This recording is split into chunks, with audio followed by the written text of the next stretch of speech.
Hello friends, this is Tanmay De. Welcome to my YouTube channel Sanchoita. Today I am going to dictate a newspaper report about dormant state due to COVID-19. Speed will be 80 words per minute, total words 713, dictation duration 8 minutes 56 seconds. Here dormant means niskriya. Now be ready and also note that after the dictation you will get the whole passage, which is divided into parts to make it more legible. It is advised that after taking dictation you must read it back and then do transcription and check it. You will also get important words relating to this passage with their outline.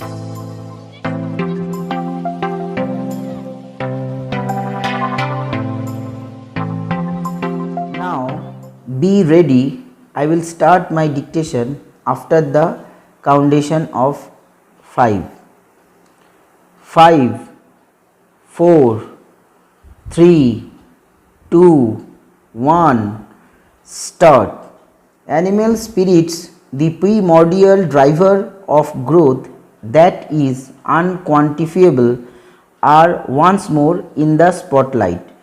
The current context is the dire growth outlook from the COVID-19 impact, future prospects, and how to improve these. However, the absence of animal spirits has been felt and commented upon longer than that.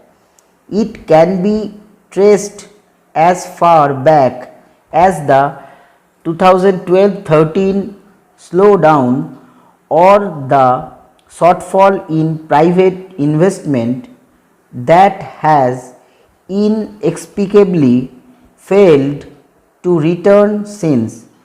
A spurt of growth in 2015-16 neither sustained nor restored investments. Why has investment not revived?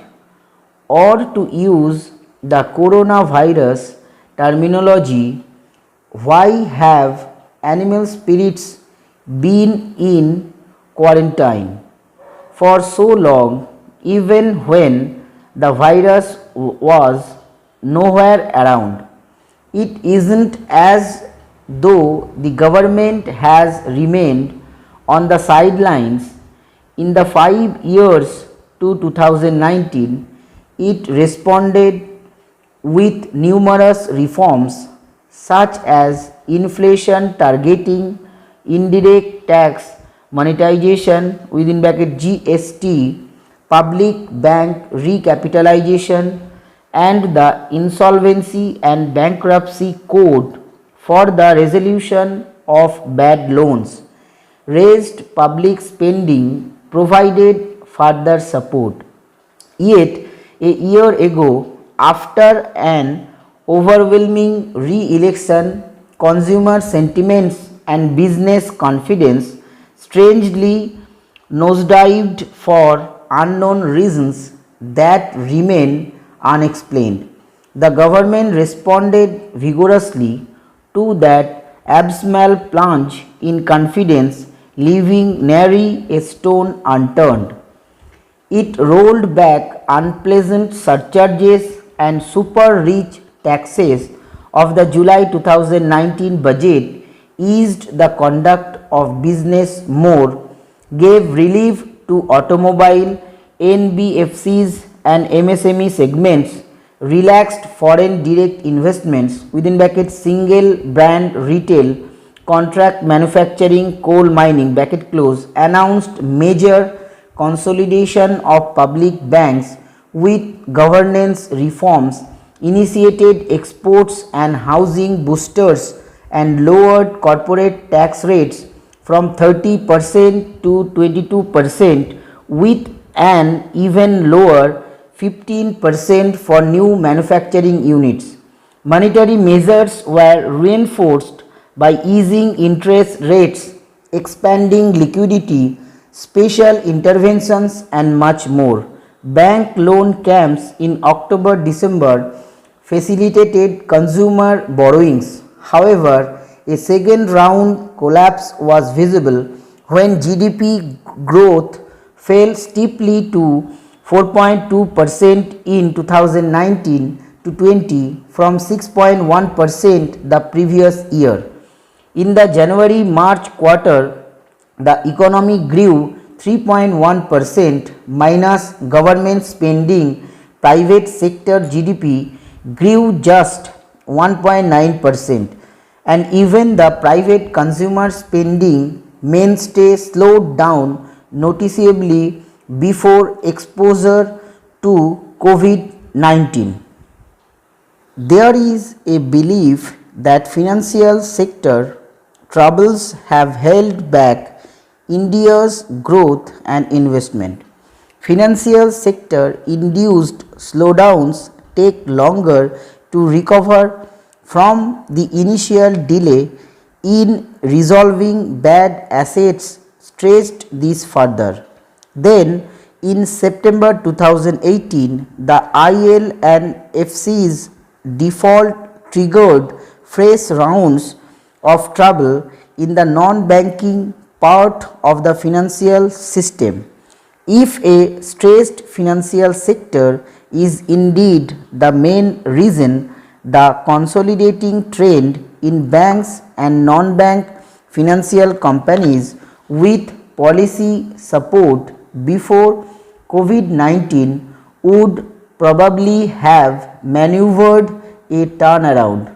However, the devastating coronavirus shock has raised the specter of an all-round erosion of net worth amongst households and businesses, with a severely weakened public balance sheet.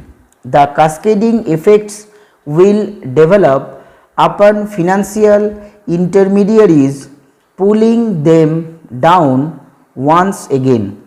The question now is if financial sector weakness was the only reason keeping back investments and growth. Is India stuck with low growth for many more years, or is there an unstated, unquantifiable something that's not imparting confidence to invest? The absence of animal spirits has been around for long in the public discourse. The British economist John Maynard Keynes, who coined the term in his General Theory, written in the throes of the Great Depression, described it as an emotional mindset, a spontaneous urge to act or not act, which can either obstruct or drive growth. Much later, following the global financial crisis and the Great Recession, the economists George Akerlof and Robert Shiller wrote Animal Spirits. They described it as a particular human psychology that drives an economy beyond the economic boundaries. It's not captured in headline numbers, not is it quantifiable. Akerlof and Shiller identified 5 factors they thought were important in the composition of animal spirits: confidence, fairness, corruption and bad faith, money illusion and stories. They examined these for capitalist society trapped in low productivity growth but bare of general understanding. How are the parallels for India. It faces a long standing investment deficit, dearth of confidence, and a visible absence of animal spirits. There may be intangible factors undermining investors' faith and confidence beneath the pleasant surface of support measures, reforms, and headlines are signaling effects adverse underneath. Now stop writing. Now try to read it and then do transcription. If anyone find too many omissions, then he or she can practice the given outline and then take dictation once or twice. Now I am showing you important outlines relating to this passage.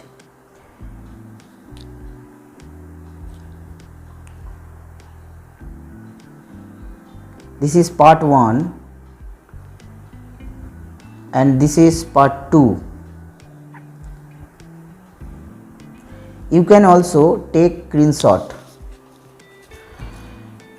Now I am showing you the whole passage in parts. Part 1, total words 185.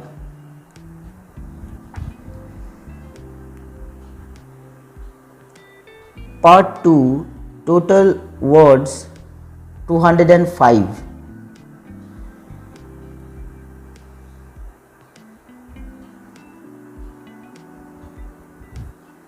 Part 3, total words 187.